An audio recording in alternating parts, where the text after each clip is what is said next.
জাতীয় সংসদ নির্বাচনে মনোনয়নপত্র যাচাই বাছাইয়ের শেষ দিন আজ। প্রার্থিতা বাতিলে রিটার্নিং কর্মকর্তার সিদ্ধান্তের বিরুদ্ধে কাল থেকে ইসিতে আপিল করা যাবে।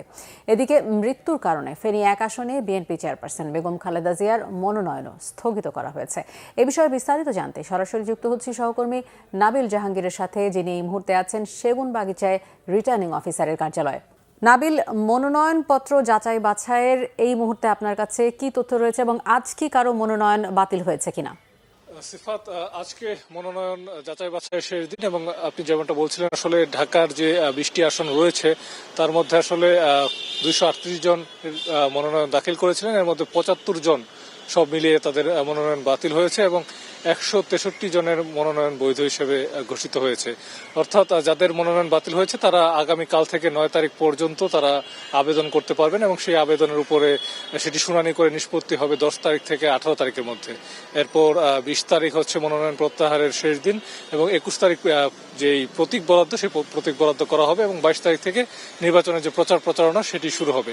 আজকে গতকালকে কিন্তু আসলে যারা মনোনয়ন যাচাই বাছাই যে মূল পর্ব সেটি শেষ হয়ে গেছে। আজকে যেই দাপ্তরিক যে কাজগুলো আছে সেগুলো আজকে সেটি হচ্ছে এবং অধিকাংশ প্রার্থী যাদের বাতিল হয়েছেন তারা হয়তো আবেদন করবেন, সেটি নির্বাচন কমিশনে আবেদন করবেন এবং সেখানেও যদি তাদের যে আপিল সেটি যদি বাতিল হয়ে যায় সেক্ষেত্রে তারা আসলে হাইকোর্টও আবেদন করতে পারবেন। এবং আমরা যেটি দেখেছি যাদের মনোনয়ন বাতিল হয়েছে তাদের মধ্যে কিন্তু স্বতন্ত্র প্রার্থীর সংখ্যাই বেশি এবং তাদের মনোনয়ন বাতিল হয়েছে মূলত ঋণ খেলাপি থাকার কারণে। এবং স্বতন্ত্র প্রার্থীদের যে 1% ভোটারদের যে স্বাক্ষর জমা দিতে হয় সেক্ষেত্রে রিটার্নিং কর্মকর্তার কার্যালয় সেটি যাচাই বাছাই করে দেখতে পেরেছে যে তার মধ্যে আসলে ভুল রয়েছে।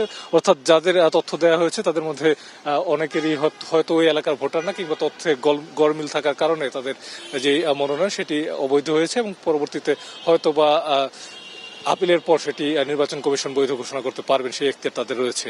সিফাত, ধন্যবাদ।